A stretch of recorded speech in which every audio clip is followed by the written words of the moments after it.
एक गांव में शंकर अपनी बेटी गौरी के साथ रहा करता था।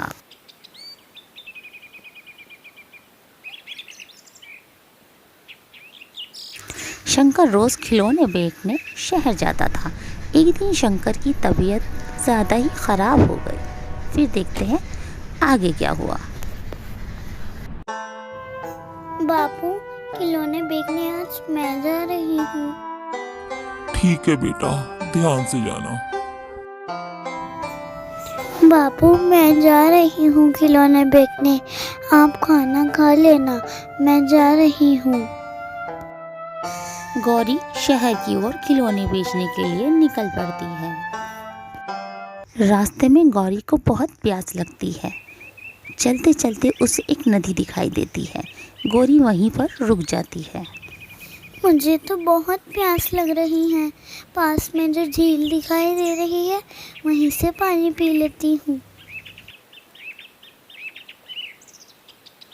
पता नहीं बापू ने खाना खाया होगा या नहीं। गौरी को अपने बापू की याद आती है और वहीं बैठकर वो रोने लग जाती है।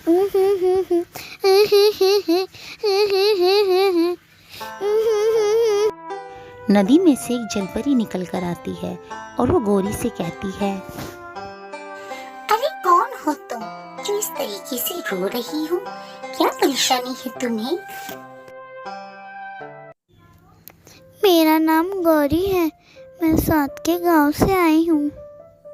अच्छा, तुम्हारा नाम गौरी है, मगर ये बात तो ठीक है, मगर तुम रो क्यों रही हो? ये सब ठीक है, मगर रोने का क्या कारण है? जब तक तुम मुझे बताओगी नहीं, मैं तुम्हारी कैसे मदद कर सकती हूँ? मेरे पिताजी रोज खिलौने बेचने शहर जाते हैं।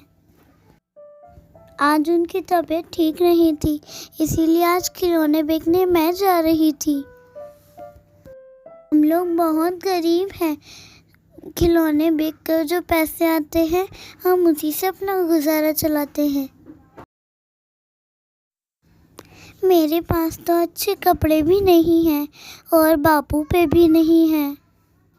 प्यास लगी थी तो मैं नदी किनारे आ गई और फिर मुझे बापू की याद आई और मैं यही सोचकर रोने लगी। क्या कोई ऐसी जादू की चीज़ नहीं है जिससे मैं अमीर हो जाऊं? मेरे होते हुए तुम्हें परेशान होने की बिल्कुल भी जरूरत नहीं है। मैं कोई मामूली जलपरी नहीं हूँ, मैं एक जादू जलपरी हूँ। मैं अभी तुम्हारे कपड़े जादू से चेंज कर देती हूँ।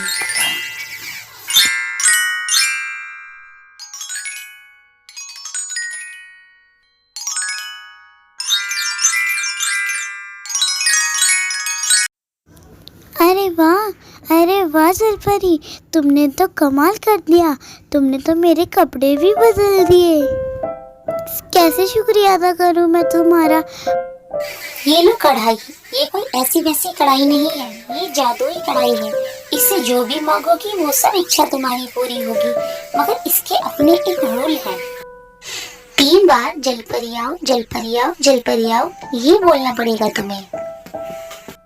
अगर तुमने ये मंत्र गलत बोला तो कढ़ाई तुम्हारे पास से गायब हो जाएगी और मेरे पास आ जाएगी। अच्छा जलपरी, अब मैं चलती हूँ। बापू मेरा इंतजार कर रहे होंगे। जलपरी का शुक्रिया अदा कर कर गौरी घर की तरफ लौटती है। जलपरी गौरी को खुश देखकर गौरी जल्दी जल्दी अपने घर की ओर जाती है।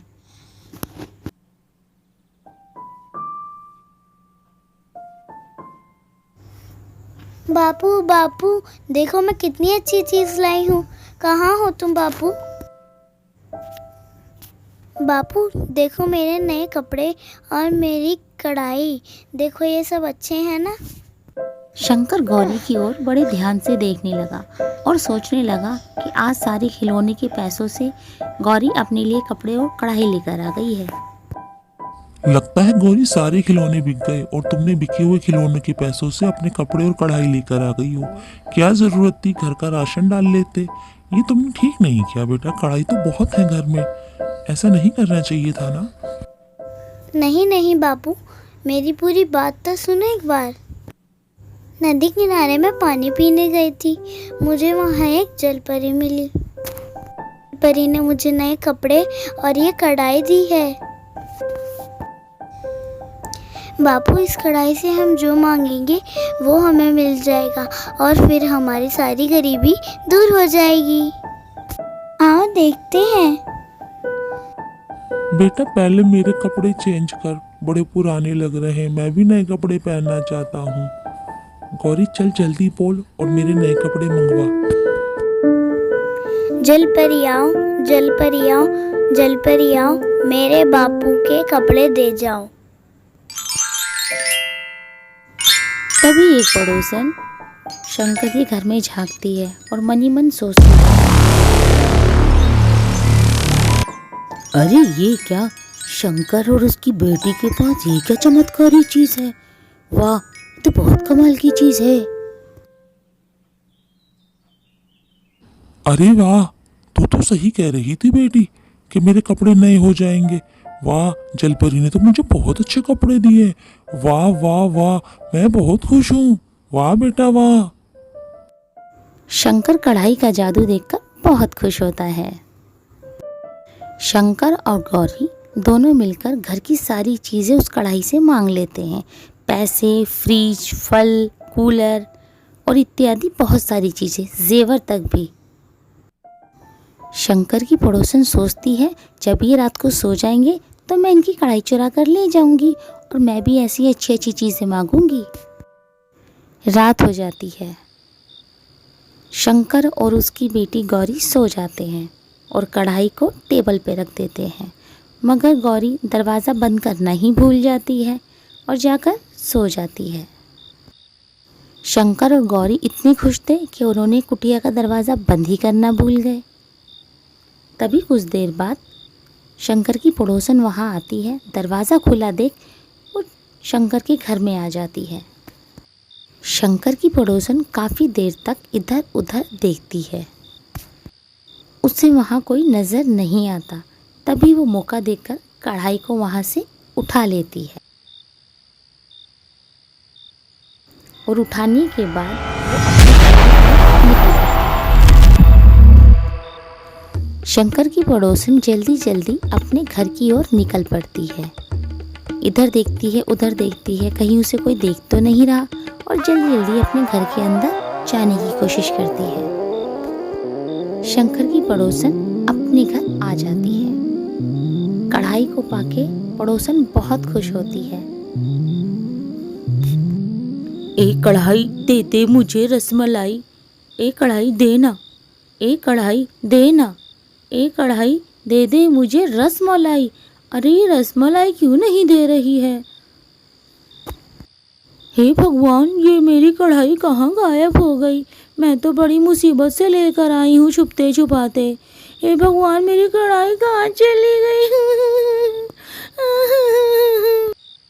बुरी सोच का बुरा नतीजा। अगर किसी की चीज़ हम चुराते हैं तो वो हमारे पास भी नहीं रहती, और यही पड़ोसन के साथ हुआ। हाँ हाँ हाँ हाँ, हाँ हाँ हाँ हाँ। सुबह होती है। सुबह होते ही गौरी सबसे पहले टेबल पर देखती है और बोलती है, बापू बापू, कढ़ाई नजर नहीं आ रही है, क्या उसे आपने देखा है? बापू, कढ़ाई नजर नहीं आ रही है। बापू, कढ़ाई नजर नहीं आ रही है। कढ़ाई कहाँ है बापू? कढ़ाई कहाँ है? कढ़ाई नजर ही नहीं आ रही। बापू, मैंने तो कढ़ाई रात को टेबल पर ही रखी थी और अब तो कढ़ाई दिखाई ही नहीं दे रही है।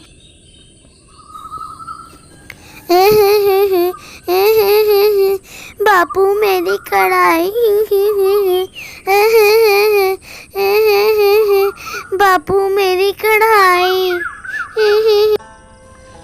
अरे बेटा मत रो, जो चीज़ हमारी थी ही नहीं उस बात का क्या अफसोस करना।